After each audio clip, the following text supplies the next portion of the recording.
Hello and welcome to another out of spec reviews video. And this video I'm very excited about because we have something very cool and unique to show to y'all. So what we're going to be doing today is Hyundai IONIQ's vehicle to load charging. I'm going to take you through the whole process. We're going to go through plugging in the car, showing you all the different stuff it can do, and also what information the car is going to provide to you. And we're going to see if we can get this thing to time out. I got a pretty good idea of how we can do it, but we're going to see what the max load is on this thing. And the idea behind this is, what if you're in a storm? What if your power goes out of your house? What can you power off of this, and what is it really useful for? Is it just a gimmick? Is it just, oh, this can power your laptop and a couple of other things? No, not here at Out of Spec. We're going to push this thing to the max and see what the absolute most power this thing is going to output at, and we're going to take you along the ride. So follow along and let's get started. All right, so what we're starting off with is my 2022 Hyundai IONIQ 5.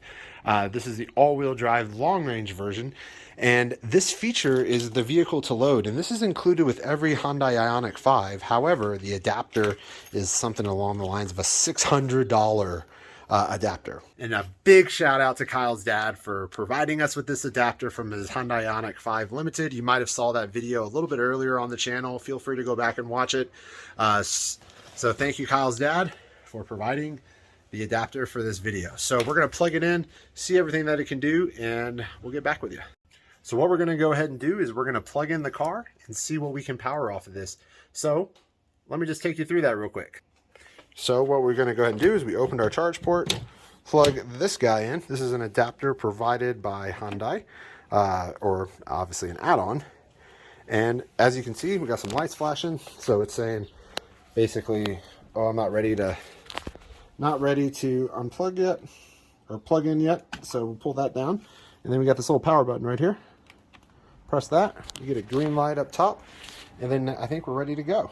So we're gonna go in the car real quick and kind of show you all what the car is doing before we plug in everything, and just kind of show you some cool stuff with this. So we're inside the car where you can see vehicle to load is on. See that right there?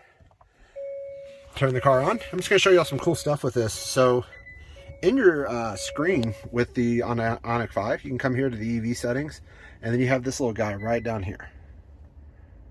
And what you can do with this is set up where you want the car to stop at. We're going to go inside, we're going to plug some stuff in, and we're going to see how much stuff this vehicle to load can power. See if this is really a gimmick or a useful accessory for the Hyundai IONIQ 5. So let's check it out. So what I'm doing is I got a super thick extension cord that I'm going to use for this. I use this for plugging in my car. I know you're not supposed to use extension cords, but this is only for emergencies. If my charger can't reach the outlet, then this is what I'm going to use. So this super thick, it's never had a problem with overheating before. And we're going to use this to plug in to this power strip right here. And I kind of got this rigged up a little bit already. We have the car plugged in right here. So as you can see, we got the red cord going all the way down to here, and it's plugged in right here. So my big fridge, my deep freeze is plugged in off of this too. It's just so cold out, it's not going to kick on, but it did earlier. So let's go inside and see what else we got going in there. All right, so what I'm doing is I got an extension cord running from that power strip right there, and this is powering my Ring camera, this Ring bridge, and my deep freeze right there. And then we follow this cord all the way in here, and this is plugged in right here to this power strip, which is powering this router, my Xbox, my 75-inch Samsung LED TV, I guess that lamp too. And let's turn that on. So the TV is working. We're still good. Let's turn on this heater, which that is plugged into this fan right here, which is, I'm just using it as a splitter, a little low on extension cords. Let's turn on our Dyson fan. So that's on. The heater's on. Let's see. Now let's go ahead and turn on this industrial fan just for funsies.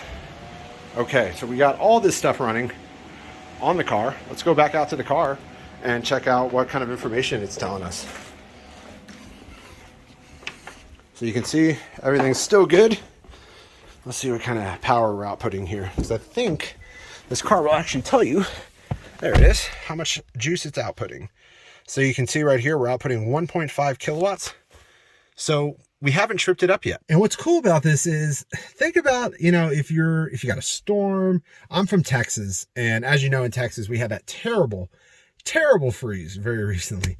And no, not real recently, it was a couple years ago, but a lot of people lost power. A lot of people couldn't, you know, power their homes, couldn't power their medical equipment, you know, basic survival stuff. It was like 3 or 4 days.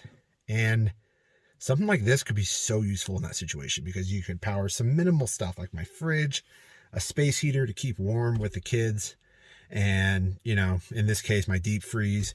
But yeah, you can power all that. And to me, this isn't very gimmicky. This is very useful. This is something that could really bail you out in a pinch when you lose power and you got to power your house.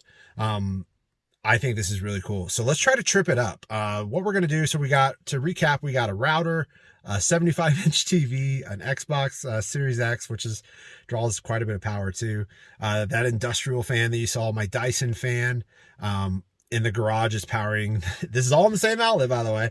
The deep freeze, the Ring camera, the Ring bridge, a cell phone charger, which isn't plugged in anything, and the deep freeze, like I already said. So let's plug in one more space heater and see what happens. I don't know what's going to happen. I don't know what the car is going to do. I've never done this before. So let's plug in another space heater and see if that trips it.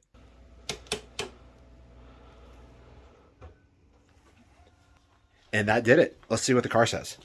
The car just kicked off when I kicked on that last space heater. And then there's our power usage that we're pulling. 1.92 kilowatts due to excessive power use. So there you go. But it looked like it was around 2 kilowatts before it timed out. So pretty good. That's on par with the F-150 hybrid standard power outverter, which is like 2.4 kilowatts or something like that. Not the big one at 7.4, which is an insane amount of power. But this is pretty good. It was just too much. So we got flashing lights here. Let's unplug this. I just unlocked the car, which releases that. It looks like we're all back to normal. Pretty excited about it. Let me just see what else we can do with this, and maybe will it run a washer? I don't know, but we'll try. I've got my washer plugged in, and I think it's gonna, once again, red cord all the way from the car, all the way inside, over here to my washer. As you can see, washer's on. Let's just crank it up, see what happens.